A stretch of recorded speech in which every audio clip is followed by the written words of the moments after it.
Olá a todos, bom dia, boa tarde, boa noite. Começamos mais um Cachimbo Filosofal e gostaria muito de agradecer a todos os inscritos e também aos novos inscritos. Como você aí, que ainda não se inscreveu no canal, por favor, toque esse botão vermelho à direita da sua tela e você vai aprender um pouco mais sobre filosofia e sobre o pensamento de muitos gênios da história antiga e medieval. Meus caros, também gostaria de agradecer aí a marca de 500 inscritos batidos no canal essa semana.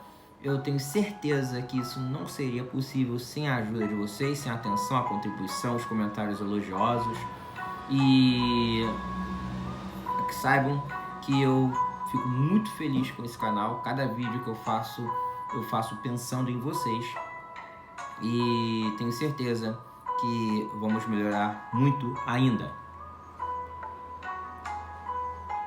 Hoje, meus caros, vamos falar sobre Mozi, o mestre Mo, nascido na China antiga, né? Então vamos sair um pouco aí da área da Grécia e vamos dar um pé lá na China, onde vamos trazer à tona a filosofia de Mozi. Mozi não é muito conhecido no Brasil, mas ele teve uma filosofia muito importante baseada no amor ao próximo. Vamos começar então com a sua biografia. Mozi nasceu pouco antes da morte de Confúcio em Tenzhou, Shandong. Imaginem se ele tivesse conhecido Confúcio. Olha só o nível do debate, né? Mozi, ele nasceu numa família de artesãos, embora algumas fontes dizem que ele nasceu numa família de escravos. Ele aprendeu o ofício da carpintaria e trabalhou como marceneiro aí por boa parte de sua vida, mas conseguiu juntar recursos e fundou uma escola de pensamento que ficou conhecida como Moísmo. Ele, que antes era nascido como Modi, passou a ser chamado de Mozi, que em chinês significa mestre Mo. Essa escola aconselhou diversos discípulos, entre eles até mesmo conselheiros do governador chinês. Sua filosofia defendia basicamente a simplicidade, o amor ao próximo, o pacifismo e a renúncia aos bens materiais. Depois de sua morte, seus discípulos pegaram os seus ensinamentos e passaram a escrever, compilá-los, e eles conseguiram com isso cerca de 50 livros com os seus ensinamentos. O conjunto desses livros foi unificado em um só texto, um só livro, que passou a ser chamado apenas de Mozi. Então, não sabemos exatamente o que é certo, o que é verdadeiro, até porque os textos foram escritos por discípulos que podem também ter adicionado partes dos seus pensamentos próprios, tá? De qualquer maneira, a maior parte acreditamos que seja original. Após a unificação da China em 221 a.C., quando tornou-se um império, o moísmo foi praticamente proibido na China. Ele desapareceu por séculos, mas foi restaurado aí no século XX e passou a influenciar líderes como Sun Yat-sen, o homem que proclamou a República na China em 1912, e também temos a influência de Mao Tse-tung. Os textos também influenciaram Mao Tse-tung, que, líder comunista chinês, era um admirador das ideias de Mozi. Bom, antes de mais nada, vamos começar então com a sua filosofia.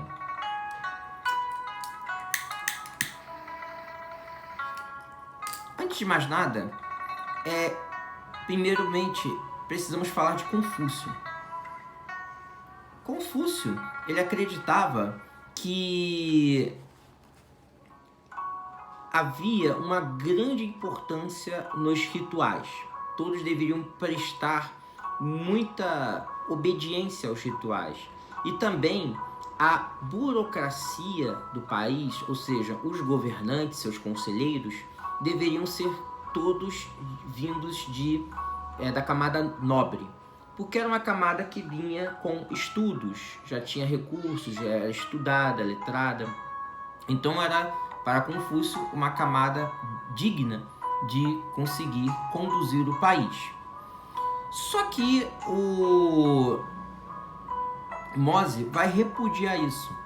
Para ele, a principal questão não é a obediência aos rituais e nem a obediência aos nobres, apenas porque são letrados. O que deve ser enfatizado é o amor universal, em chinês, Jian Ai, que ele vai mencionar no livro 4. Ok? Segundo este amor universal, ele é um amor que deve amparar toda a vida. Ela é boa e possui o mandato do céu, ou seja, esse amor universal, ele é autorizado pelos deuses para que todos os homens possam segui-lo. Há sempre reciprocidade em nossas ações. Quando alguém me atira um pêssego, devolvo uma ameixa, ou seja, se alguém me atirar um pêssego, eu devo ser recíproco e dar a ele, ao que me atirou um pêssego, uma outra fruta. Então, eu vou dar a ele uma ameixa, no sentido de que, ao invés de atacá-lo com a mesma violência, ou seja, com um outro pêssego, eu vou ser pacífico e tentar dialogar com ele, até mesmo amar o meu inimigo. Isso não lembra algo parecido com o que um profeta judeu vai falar na região da Palestina, no século I depois de Cristo? Pois é.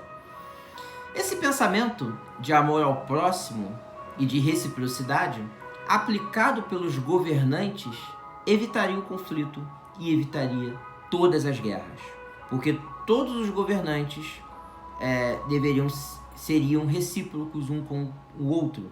Então, se alguém começasse uma guerra, o outro, ao invés de dar continuidade à guerra, usaria de todos os métodos diplomáticos para evitá-la.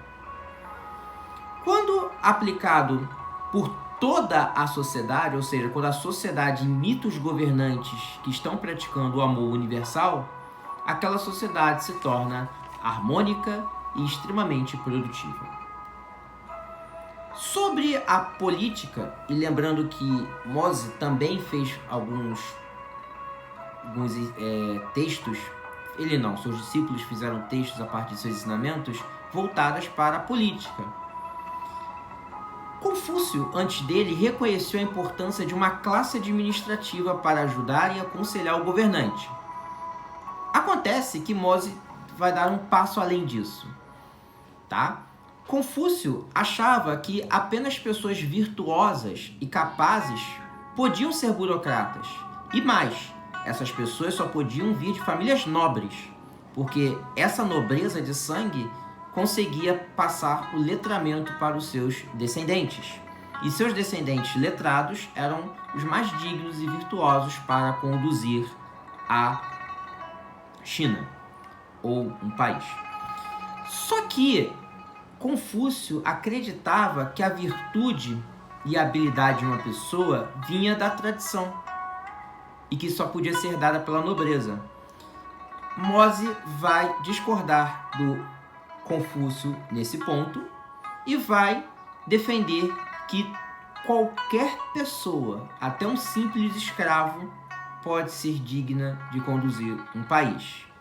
Qualquer pessoa, por meio do estudo, pode vir a ser um funcionário público, um burocrata e até mesmo um governante. Então, Mozi vai tirar a importância que era dada à nobreza e vai dá-la ao estudo. E ele vai defender ainda mais que os planos para o país, ou seja, o que o governante quer para o país, não deve ser compartilhado apenas com nobres, mas com qualquer instruído. Qualquer pessoa que souber ler e escrever pode aprender ou pode querer saber sobre os planos para o país. Ou seja, há 2400 anos antes de Cristo, ele já dava grande importância aí, ó, à liberdade de imprensa, à meritocracia, não é verdade? Que também era defendido por Confúcio, só que por um outro meio. Ele também criou o que a gente vai chamar de o Código Unificador.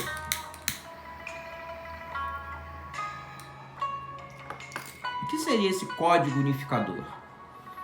Elevar os hábitos, ok? É missão do governante e líderes unir o povo com um código ético e coerente. Esse código se basearia no que fosse necessário para o bem maior da sociedade, e o conhecimento só poderia ser compartilhado com os instruídos. Ou seja, um bom governante, ele deveria diminuir os gastos públicos, diminuir os impostos, evitar as guerras. Dessa maneira, ele seria imitado pela sociedade e a sociedade seria produtiva e harmônica. Então, o líder precisava dar o exemplo. Dessa maneira, os hábitos seriam elevados para as classes mais importantes da sociedade. Então, o governante deveria ser alguém instruído, letrado, compartilhar seus planos com os demais instruídos, por isso a liberdade da imprensa, da informação, e, através de um código ético, unificar todo o povo. Mose, ele criticava a nobreza governando um país por causa do nepotismo, né? Aquele nobre ia colocar parentes em cargos de importância e esses parentes não teriam dignidade ou instrução suficiente para administrar qualquer coisa que fosse. Uma pessoa que não fosse nobre, mas muito mais instruída, poderia ser bem mais capaz, né? Então, o nepotismo era condenado pelo Mose e a nobreza governando poderia abrir brecha para o nepotismo e também para o fisiologismo, né? O toma lá da cá. Então, na hora de escolher os ministros, aqueles nobres eles poderiam pedir favores, né? Que uma pessoa instruída e virtuosa não faria.